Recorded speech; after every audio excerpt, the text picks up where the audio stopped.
The 17-minute secret. The 17-minute secret.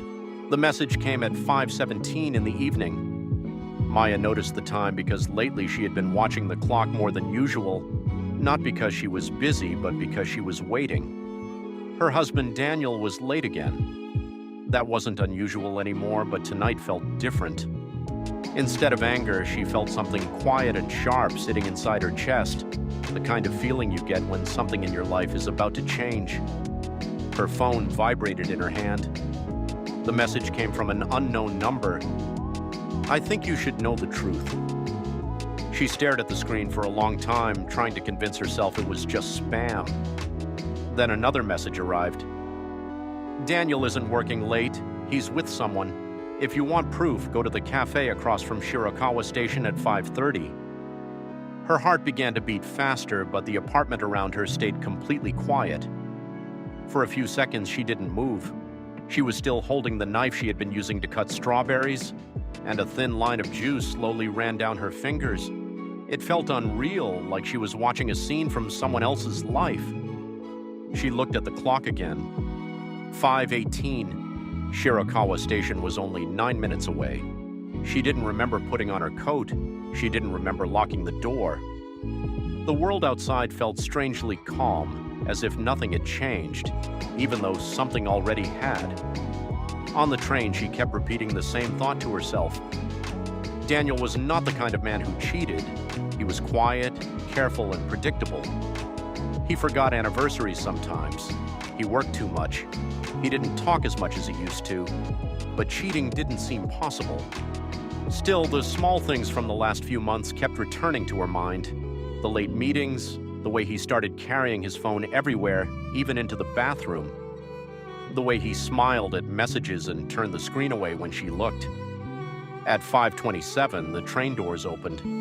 The cafe across from the station had large windows. Maya saw everything before she even crossed the street. Daniel was sitting at a small table near the corner. He was leaning forward slightly, the way he did when he was listening carefully. Across from him sat a woman Maya had never seen before. The woman didn't look dramatically younger, but she looked young enough to make Maya suddenly aware of her own reflection in the glass. She wore a soft green sweater and her hair was tied back in a loose ponytail. She was smiling in a quiet, nervous way, as if she wasn't used to being the center of someone's attention. Daniel was smiling too. Not the polite smile he used at work, not the tired smile he gave Maya when she asked how his day was. This was the smile he used years ago when they first started dating. The warm one, the one that used to make her feel safe. Maya didn't go inside. She just stood across the street watching her life from a distance. The woman said something that made Daniel laugh softly. Then he reached across the table and touched her hand for a second. It wasn't dramatic, it wasn't romantic in a movie way, but it looked natural, comfortable, real. That hurt more than anything else. Her phone vibrated again. "I'm sorry. You deserve to know." Maya typed slowly. "Who are you?" The answer came almost immediately. Someone who learned the same truth too late. The apartment felt colder that night, even though nothing had changed. The couch was still in the same place. The dishes were still in the sink. The small crack in the wall they had promised to fix 3 years ago was still there. She sat at the kitchen table and watched the clock. 5:45, 6:02, 6:38. Every minute felt heavier than the one before it. She remembered the first time she met Daniel. He had spilled coffee on his own shirt and apologized again and again, even though it was clearly his fault. She remembered the small apartment they shared when they didn't have much money but still felt happy. She remembered the way he used to send messages during the day just to say that he missed her. She tried to remember when that stopped, but she couldn't. The front door opened at 7:11. Daniel stepped inside quietly, the same way he always did when he thought she might already be asleep. "Hey," he said, "you're still awake?" Maya looked at him for a long moment. He looked exactly the same face, the same tired eyes, the same jacket. But something felt completely different. "Was work busy?" she asked. The lie came easily. "Yeah." Just meetings, he said.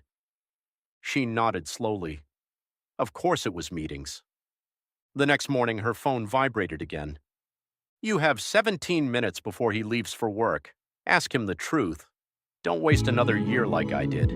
17 minutes. She looked at the clock. 7:43. Daniel was in the bathroom brushing his teeth, humming quietly as if nothing in the world was wrong. Maya stood in the hallway and waited. Her heart was beating fast, but her thoughts were calm. She realized that she could stay silent and pretend everything was fine, or she could ask one question and change everything. When he came out of the bathroom, she said his name, Daniel. He stopped immediately. Yeah? She took a breath and asked the question as calmly as she could. Are you seeing someone else? Daniel didn't answer right away, and the silence told her everything. He sat down slowly on the edge of the bed. I didn't want you to find out like this, he said quietly. Maya let out a small laugh, but it didn't sound like a laugh at all. It sounded more like something breaking. How long? She asked. A few months, he said. She nodded, as if the answer was smaller than the truth she'd already seen. She walked to the window and looked outside. People were going to work. Someone was laughing near the station. The world looked completely normal. Do you love her? She asked. Daniel hesitated. I don't know, he said. The honesty hurt more than a lie would have. At exactly 8 o'clock, the clock clicked. 17 minutes. That was all it took to change years of love into something quiet and uncertain. That night, Maya sat alone at the kitchen table again. Her phone vibrated one last time. Did you ask him? She typed one word. Yes. A few seconds later, the final message arrived. I wish someone had told me before I married him. Maya stared at the screen for a long time, and then something cold settled quietly inside her chest. Daniel hadn't just cheated now. He had cheated before. She looked at the clock again. 5:17 in the evening, the same time the first message had arrived. This time she didn't cry. She just sat there in silence, waiting for whatever came next.